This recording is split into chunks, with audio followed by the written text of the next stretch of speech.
Assalamualaikum warahmatullahi wabarakatuh. Perkenalkan, nama saya Erli Aja Rastiani dari kelas 4A. Pada kesempatan kali ini saya akan menyampaikan beberapa materi untuk memenuhi ulangan akhir semester mata kuliah Bahasa dan Sastra Indonesia. Yang pertama ada kata benda. Kata benda merupakan kata yang mengacu pada suatu benda, orang, maupun konsep. Dari proses pembentukannya, kata benda terdiri dari dua jenis, yaitu kata benda nomina dasar dan kata benda nomina turunan. Ciri-ciri kata benda yaitu kata benda berbentuk dari imbuhan ke-an, per-an, ke-an-nya.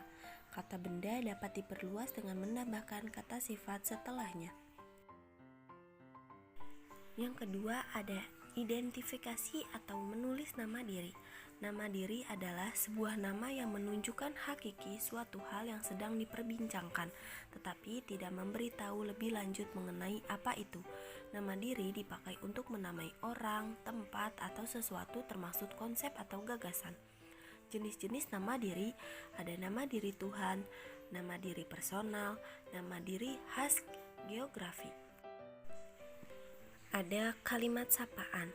Kalimat sapaan merupakan kata-kata yang dapat dipakai untuk menyapa, menegur, menyebut orang atau pihak kedua ataupun orang yang akan diajak berbicara. Kalimat sapaan yang diucapkan tersebut sering ditandai dengan adanya penggunaan kata ganti sapaan, ucapan salam, ataupun ucapan pemberian motivasi. Adapun ciri-ciri kalimat sapaan yaitu penulisan huruf awal menggunakan huruf kapital.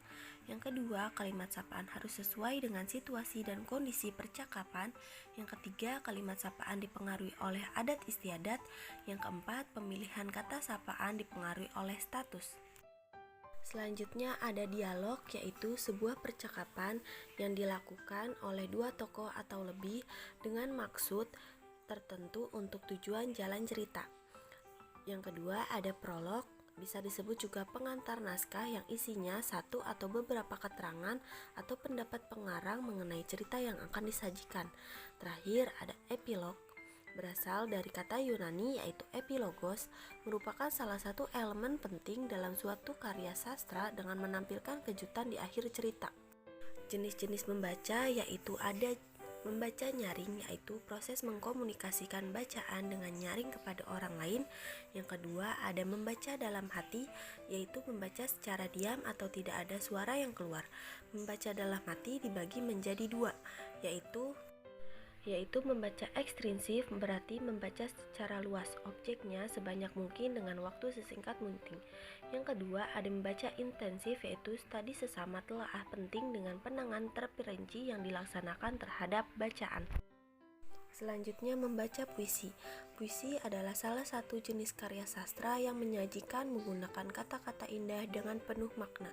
Sedangkan prosa yaitu karya naratif yang menceritakan sesuatu berdasarkan rekaan, hayalan, tidak berdasarkan kenyataan. Karakteristik puisi lama yaitu anonim, pengarangnya tidak diketahui, terikat dengan baris, rima, dan irama. Gaya bahasanya statis, isinya fantastis dan intensentris. Sedangkan puisi baru, penggunanya diketahui, berkembang secara lisan dan tulisan, tidak terikat dengan baris, rima, dan irama, gaya bahasanya dinamis. Sedangkan ciri-ciri prosa yaitu ada tema, alur, penokohan, gaya bahasa, dan latar.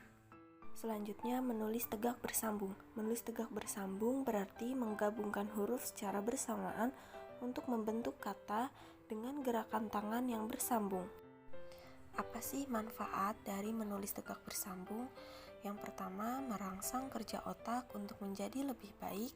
Kedua, menghasilkan tulisan yang indah. Ketiga, merangsang kerja otak untuk menjadi lebih kreatif. Keempat, menulis dengan cepat. Materi selanjutnya yaitu ringkasan. Pengertian ringkasan adalah suatu cara yang efektif dalam menjanjikan suatu karangan yang panjang dalam bentuk yang singkat dari karangan asli tetapi mempertahankan urutan isi dan sudut pandang pengarang. yang bertujuan untuk memproduksi secara kembali apa kata pengarang. Sedangkan ikhtisar yaitu intisari dari sebuah objek yang dirangkum dan berbentuk ringkasan. Ikhtisar tidak perlu mempertahankan urutan isi karangan asli. Ikhtisar bertujuan untuk memproduksi kembali secara kreatif apa kata pengarang. Apa sih perbedaan ringkasan dan ikhtisar? Ringkasan masih memperhatikan susunan atau sistematika karangan asli, sedangkan ikhtisar adalah seluruh gagasan yang ada dalam karangan asli dapat terwakilkan secara utuh. Kedua yaitu ringkasan masih memperhatikan proporsi atau keseimbangan karangan asli, sedangkan dalam ikhtisar hal itu tidak dapat diperhatikan. Yang penting dalam hal ini tidak mengganggu keseluruhan gagasan yang ada dalam karangan itu. Materi selanjutnya yaitu parafrase.